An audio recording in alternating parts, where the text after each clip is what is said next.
When you look big picture, how big of a game is this? Probably the biggest game since 2006 when they were the number one and number two teams in the country. And that game was for a Big Ten title. It was for a chance to play in the BCS national title game. And it was a chance for Troy Smith to cement himself as the Heisman Trophy winner. Well, they're 2-3 this year, so it's not exactly the same thing because, Georgia's been what they've been this year. But the winner of this game pretty much guarantees himself a spot in the playoff and the Big Ten championship game. And this is C.J. Stroud's moment. He was a front runner for the Heisman coming into the season. He hasn't done anything to lose it, even if other guys have showed up and had some moments of their own. But he hasn't had that signature, I am the Heisman Trophy winner moment. Maybe the Penn State game was the closest thing to that, and then he ran a little bit against Northwestern. But this is it.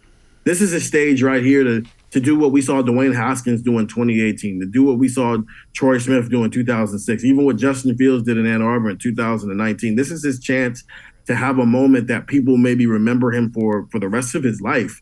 And it can either go in a way where he's one of the greatest quarterbacks in the history of this program, or he loses this game and he's maybe one of the biggest disappointments because he was so talented but never won the game he was supposed to win. So that's a lot on the plate of C.J. Stroud or Ryan Day, who's trying to not go 1-2 in this rivalry, but then also this team is trying to win a national title and win a Big Ten title, and they can't accomplish any of that if they lose on Saturday. Is it an equally big game for Ryan Day, given that, his legacy, if you will?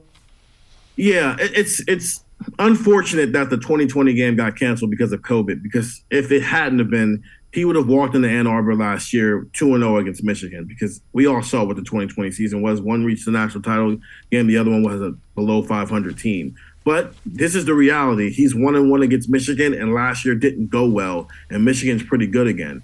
So you're 1-2 against Michigan 4 years into your career here.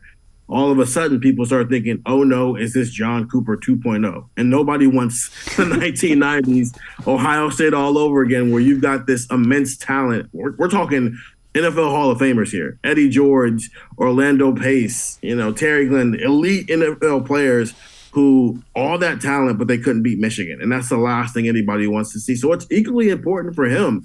I don't think if he loses it, he's on the hot seat, but that seat starts to warm up a little bit if he loses that game, because I think the combination of Urban Meyer going 7-0 and Jim Tressel going 9-1, the standard for that game has changed, where Ohio State fans are not going to tolerate losing to Michigan anymore. Is that something that has creeped into his awareness, do you think? He's not going to say it, obviously. He would never say publicly, I know that I need to beat Michigan or my job is in trouble, but it has to be in the back of his head, because he understands how important this game is, and he's emphasized that since he showed up here as an offensive coordinator in 2017, and he emphasized it even more when he was promoted to head coach in 2019. And even the way he kind of talked after that 2019 win, and how much of a relief it was that his first year wasn't, scarred by the fact that they lost to Michigan. So he knows how important this is, even if he doesn't want to talk about it publicly.